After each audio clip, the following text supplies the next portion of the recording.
Hello, Nia here. I wanted to make this a third video in respect of singing hints and tips to consolidate knowledge from the second video. Remember, we talked about singing in key and we showed the C major scale, etc. on the piano. So what I want to talk about is sheet music, how those notes are represented on sheet music, the treble clef, the bass clef, note names and values. So for instance, you'd know how long to hold a word for in a sentence you're singing.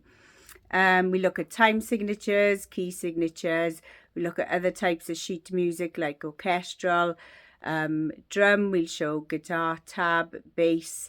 And then we're going to bring it all together at the end and go through a song, okay? So we'll look at pitch in a line, singing to a line of music. And just to say that the voice is trained to piano as to why we are using the piano. They're kind of synonymous, so that should help you. And as I say, I'm making these videos because I was asked questions, so sharing some foundational knowledge which will help you on your journey as a beginning singer, or if you're interested in learning more about music. If you do want to take it further, then do look up a music teacher or singing teacher to help you. Let's go. These are the 8 elements of music. We're not going to cover them all today, but you are free to look them up. So sheet music then, treble clef and bass clef. On the piano, your right hand is playing the treble clef and your left hand is playing the bass clef. You may remember this from school, the sort of sayings you can use to associate with the note names. So every good boy deserves food. These are the notes on the lines of the treble clef. Face, these are the notes in the spaces of the treble clef. The bass clef then, granny's boots don't fit auntie.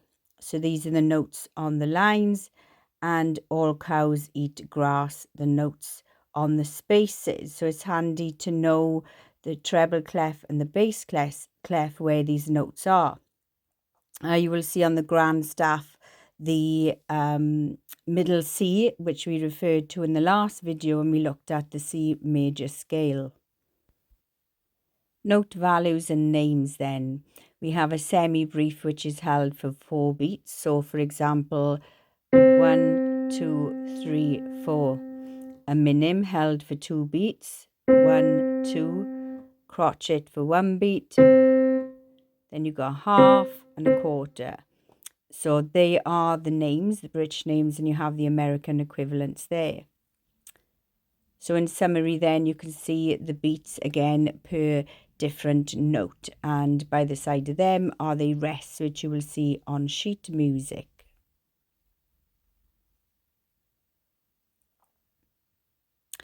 Time signatures then, so 4/4 is a common time we will see in music. The top number is how many beats in each bar, and the bottom number is the type of beats they are. So crotchets are quite popular and easy to work with. So you think of 4 crotchet beats in a bar. So 1, 2, 3, 4. At the bottom there you will see key and time signatures. So 4/4, we know that is 4 crotchet beats per bar. You will see sharps there. Sometimes there's flat, sometimes there's nothing at all. But that helps us work out which key this piece of music is in, according to where the sharps and flats are on the lines or the spaces.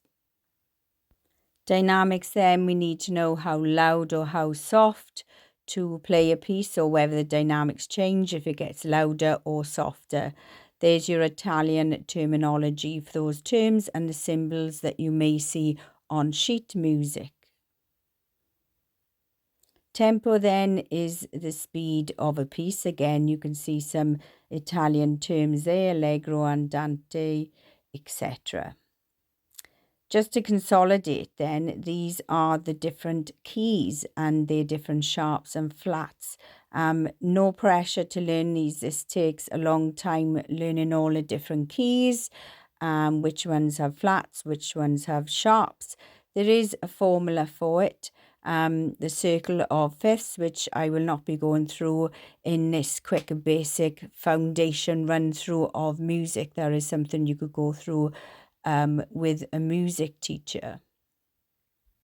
In simple terms, tempo is how fast or slow a piece of music is performed. Different to rhythm, which is the placement of sounds in time in a regular repeated pattern.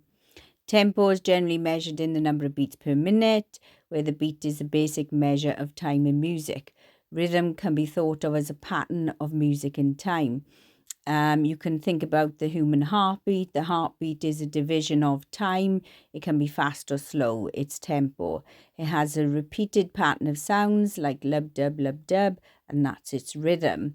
So I'll put an arrow on this piece of music where you can see its BPM, or its beats per minute that it is saying this piece should be played at.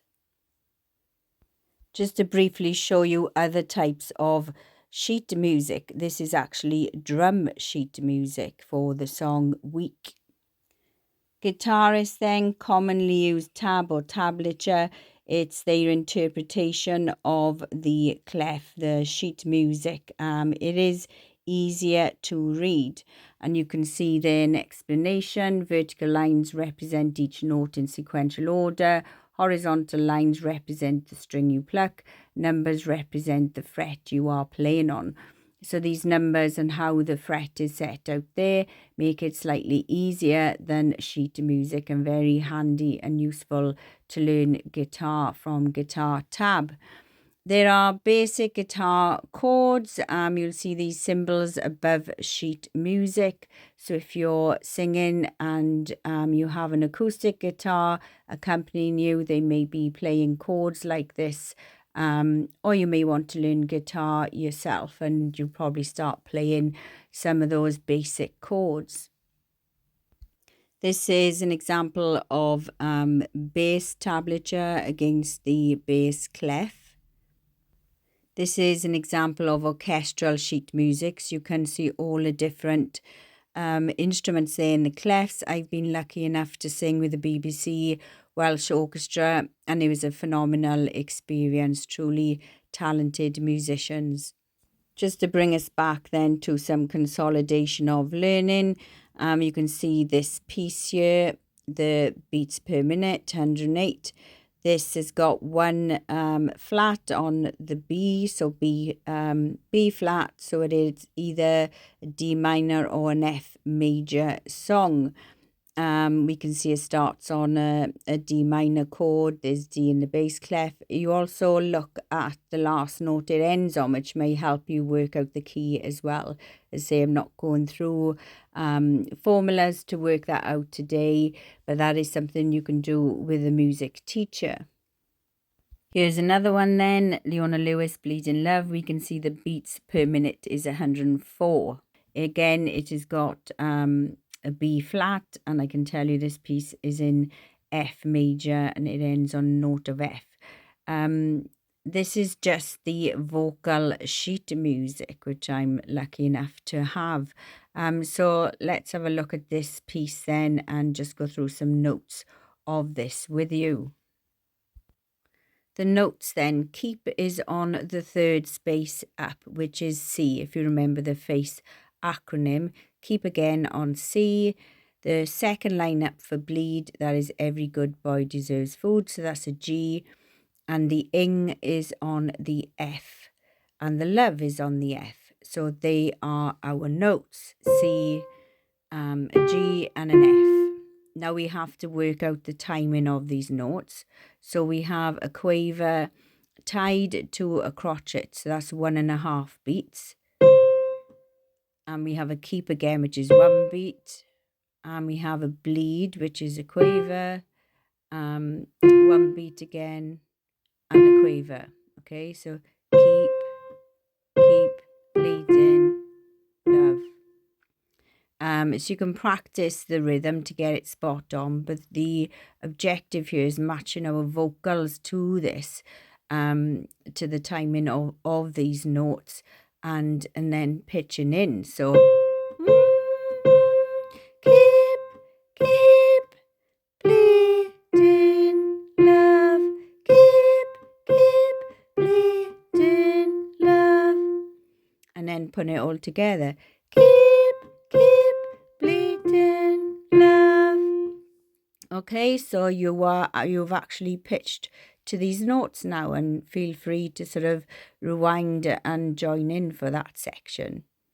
So we shall end this whistle stop tour there. Hopefully I've consolidated some things for you, actually seeing notes on sheet music, the different types of sheet music, etc. So I shall hand back to myself in person. Hopefully that has consolidated knowledge for you from video 2, looking at sheet music and pitching a line. There is a word I would like to leave you with, which is my favourite word, music term, which is tessitura, and I shall read out the definition of tessitura for you.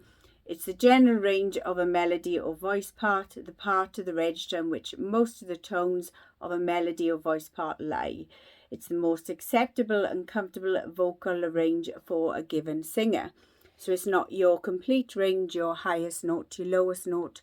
It is kind of in the middle where you are mostly singing and mostly comfortable to sing. When I was a complete beginner, I actually used this word to defend myself, if you like, when I was starting to learn about keys, that I am actually tessitura, singing in a set of notes which is comfortable for me and within my range. So keep that one in your back pocket, because you are actually doing that until you know any different, and whilst you are learning about keys, etc. So I hope you've enjoyed these videos. As I say, none of them were planned or scripted. I was asked questions and I thought I would just share the knowledge. So please do look up music teachers and singing teachers if you want to take your knowledge further, but hopefully I have helped you at the beginning of your journey. Bye for now.